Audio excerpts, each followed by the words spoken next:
We're continuing to follow the investigation tonight into an explosion that heavily damaged an Elmira business overnight. Plus, the CEO of Corning Incorporated met with President Trump earlier today. We'll explain why.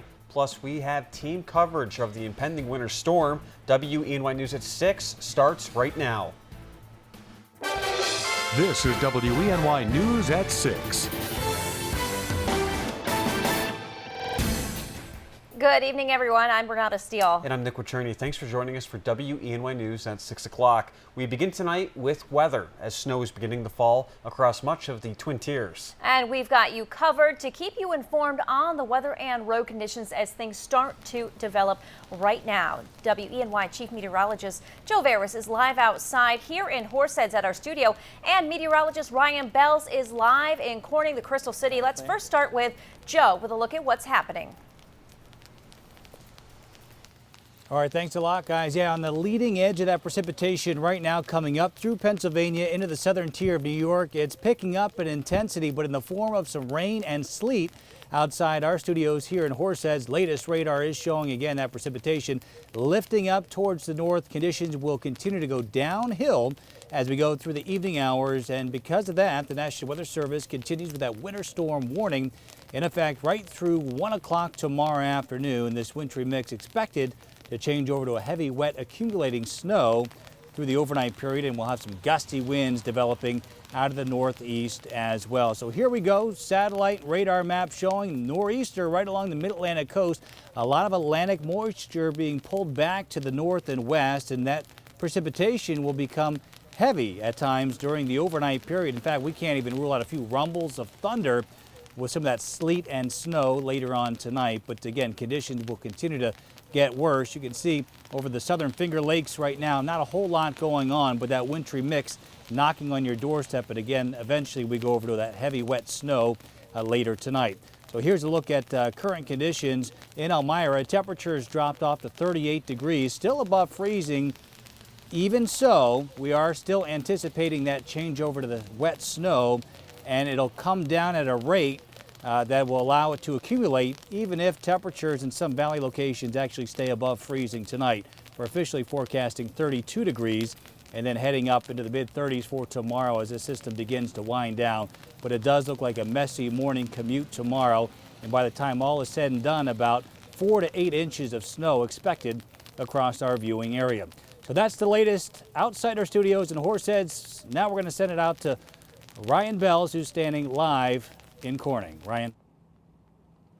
Hey there, Chief, and good evening, Twin Tiers. Our team coverage continues live here in Corning, and the sleet is beginning to fall. It was quiet the last few hours, but the big story is the quick transition. We got the sleet falling right now, and then the snow is going to come in just a little while, so do take it slow if you're headed out there.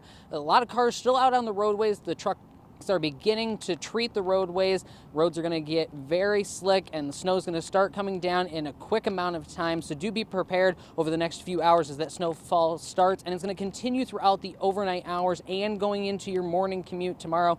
And so stick with WENY News here live on air throughout the rest of the tonight at 11 o'clock.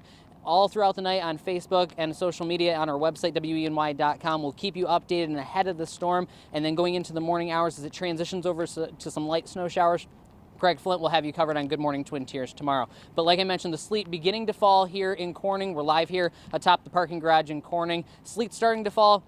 Trucks are just getting out there to treat some of the roadways out there right now, but it's going to be a quick transition over to that snow that we're going to experience throughout the rest of the overnight hours. Joe will have your full forecast coming up in just a few minutes, but for now, Renata and Nick reporting live in Corning, Ryan Bells, WENY News. Thank you so much. Well, day 10 of the Thomas Clayton murder trial wrapped up this afternoon. Clayton, as we've been reporting, is accused of hiring Michael Beard to kill his wife Kelly, Clayton's wife Kelly, in September of 2015. And today, a New York State police investigator testified to blood spatter evidence in the Clayton's home. WENY's Logan Wilson was at court today and has the latest. Nick and Renata, only 3 people took the stand today for day 10 of Thomas Clayton's murder trial, and the majority of witness testimony today was from a New York State Police senior investigator from the Forensic Identification Unit. Senior investigator Kevin Suker spent hours on the stand. He begun his testimony by showing jurors more than 100 photos of blood spatter evidence at the crime scene, including some photos of Kelly Clayton's body. This was an emotional time for family and friends in the courtroom.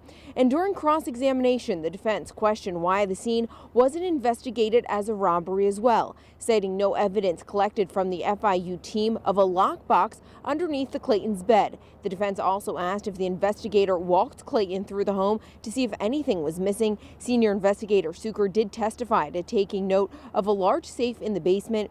He said the safe was locked and the footprints he observed in front of the safe were old. The defense also tried to poke holes in the witness's testimony by comparing small items that were moved in a picture. After senior investigator Suker's hour-long testimony, the owner of R.S. Parker Landscaping testified about having surveillance video at his property in Elmira Heights but didn't know how to use it. And a New York State canine handler testified to his dog Dodge finding the alleged murder weapon on October 3rd, 2015. Now, Special Prosecutor Whedon Wetmore could not confirm who will be taking the stand tomorrow morning, but as always, for the latest updates on this case, you can follow me on Twitter. But for now, reporting from the Steuben County Courthouse, Logan Wilson, WENY News. Thank you, Logan. And we're continuing to follow breaking news from overnight. Investigators were on the scene at ASU Appliances on Lake Road in Elmira late into the afternoon today after an explosion early this morning. Fire crews from Elmira Heights and Horseheads responded to the building around 1:30 a.m. when firefighters saw a corner of the building had been blown out and it was on fire. The fire was completely put out by 4 a.m., but we don't still have word tonight on a cause. WENY will bring you updates as they become available. And Elmira police say they've arrested a man after responding to 7 shootings in a 6-month span at his home. According to police, 27-year-old Michael Dumas Jones is being charged with criminal nuisance. Police say 4 people have been shot inside the house during that time span. The most recent shooting was just Sunday morning when a 32-year-old man whose name is not released was seriously injured. He was shot several times. He was taken to an area hospital for treatment. And Elmira police are looking into a burglary at the Grace Episcopal Church on Church Street.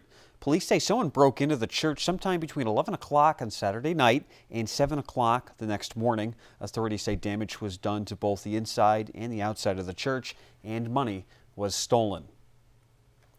EPD is also investigating an armed robbery that happened shortly after midnight at the Hudson Street Park.